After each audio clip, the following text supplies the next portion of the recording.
Në këtë rast, që nga fillimi i saj e deri më sot, si e shikoni këtë protestë? Sa gjasa ka që kjo protestë vazhdojë më tej dhe të arrijë qëllimet e saj? Po, shumë faleminderit për pyetjen. Keni të drejtë që aktualisht jo vetëm juve, po besoj edhe shikuesit, kanë këto pyetjet që ju sapo shtruat, i kanë në mendjen e tyre, domethënë ku jemi në këtë moment, ka luhatje dhe si mund të vazhdojë dhe kjo protest a ka për të arritur në një rezultat? Edhe rezultatin që besoj të gjithë ne e shpresojmë është që të ketë ndryshim jo vetëm të kryeministrit, jo vetëm të qeverisë, por unë për shembull për vetë shpresoj një ndryshim sistemi. Tani protesta nga erdhi dhe si u bë aq e madhe në kulmin e saj, edhe kohë të fundit pse nuk ndihet ky intensitet që ka pasur në kulm.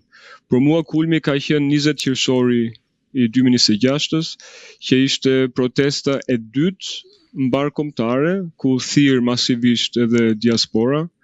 E para ka qenë 10 qershori, që ishte njëkohësisht përvjetori i lidhjes së Prizrenit, edhe me 4 korrik po ashtu u thirr një protestë mbarkombëtare, por nuk mund të arrinte atë pikun që arriti 20 qershori. Tani ku jemi në këtë moment, edhe pse po nuhatet një nervozitet si të sheshi, që duhet të dinë ore ku po shkojmë, si do vazhdoj, por edhe të organizatorët, po i quaj të protestës, që edhe ato duken si pa të vendosur. Unë desha sot mase bardhi të filloja me një pyetje mase pak më bazike për të arritur te ky status quo që kemi sot. Edhe pyetja është kjo, kush ka legitimitetin edhe kush ka meritën të jetë e zëmë në krye të protestës ose të organizoj protestën. Tani protesta kjo që po flasim sot, patjetër që zvërneci dhe ato skenat të frikshme që ndodhën atje, me polici private që troqi zvarr protestuesit, ajo patjetër për mendimin tim ishte pika që përmbysi kupën. Por a është zvërneci apo është kjo protest? A janë ato organizatorë, ose ato që kanë qenë të angazhuar aty, a janë këto drejtuesit legjitim të protestës, apo legitimiteti buron nga diku tjetër? Tani, sipas mendimit tim, siç thash, ishte pika e fundit, por shqiptarët, edhe të gjithë shqiptarët, si djathta, si majta, si pa parti, si lart, si poshtë, të gjithë shqiptarët 35 vjet po durojnë një sistem i cili vetëm i zhvat. Edhe nuk i shef ato si qytetar me dinjitet, me zë, me lirinë e shprehjes, me lirinë e veprimit, po i shef thjesht si një turm njerëzish të cilët ja marrim taksat edhe taksat i përdorim si të duam ne, por përveç taksave të njerëzve u marrim tani edhe pronat edhe bëjmë çfarë duam ne me pronat, me justifikimin se kanë një investitor strategjik. Edhe do më thënë të gjithë shqiptarët 35 vite kanë vujtur këtë sistem. Edhe a është ai fundit që hodhi pikën në fundit, a është ai grupim ose ai kryetar, a janë ato njerëzit me legitimitetin për ta sjellë ndryshimin në Shqipëri, apo ka çdo shqiptar në atë digën e madhe që u ça? A ka çdo shqiptar ka hedhur në një pikë, në njëri pikë djerse, në njëri pikë loti dhe e ka mbushur atë digën? Si mendon ti? Në këtë rast ju po thoni se protesta kërkohet që të ketë një grup drejtues që të jetë publik, të dalë përballë pushtetit të Edi Ramës dhe të përballet haptazi me të? Tani këto që thatë ju, këto janë kërkesat që unë i kam paraqitur organizatorëve të protestës në javën e parë. Tani këtë stazh ne kemi kaluar, do të thonë ato organizatorët për një arsye apo tjetër nuk deshën të dilnin me emër zë dhe figurë, nuk deshën të organizoheshin me frikën se sa të organizohemi mund të tjetërsohet, mund na merret, mund të përçahet. Këtë pikë ne bardhë e kemi kaluar.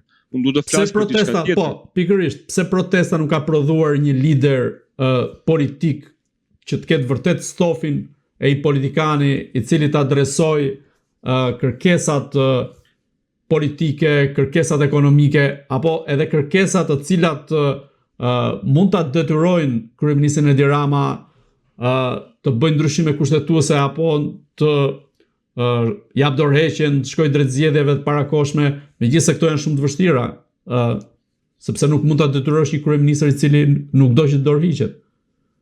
Po këto do e diskutojmë, por unë eksaktësisht aty doja të shkoja. Pse s'ka ndodhur kjo që thua ti deri më tani? Sepse ajo pika e fundit që përmbysi godën ose çau digën, ajo pika e fundit nuk vjen nga fusha e politikës. Kur thëm pika e fundit thëm grupi organizativ. Grupi organizativ i protestave janë njerëz ambientalista, aktivista, të çështjeve sociale, ekonomike të tjera, do ato janë njerëz aktivista, idealista me parime të ndryshme. Dhe ato nuk janë njerëzit të prirur për të bërë atë që eksaktësisht ju pyetët.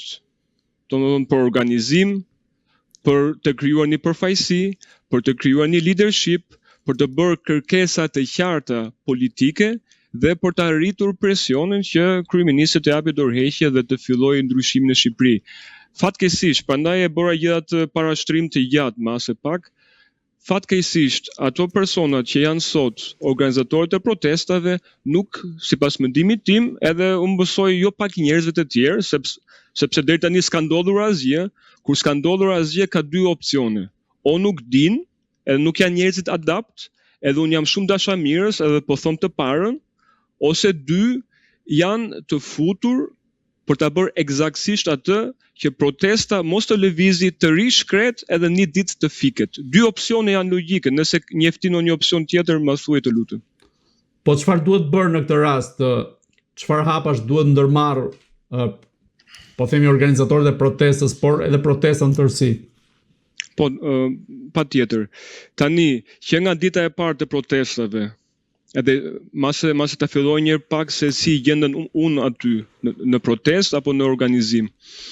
Unë shumë njerëz të atyre organizatorëve, aktivistave i njoh sepse kam qenë vetë aktiv në protesta, kam qenë për shembull të pastrimi i Zvërnecit para disa vite. Unë kam qenë aktiv, po nga që jam emigrant, patjetër që s'kam qenë në çdo protest, çdo aktivitet, por kur kam pasur mundësi, kur kam qenë në Shqipëri, unë jam bërë edhe unë me ambientin, kam bërë filmime, kam bërë xhirime, domethënë unë disa njerëz prej tyre i njoh.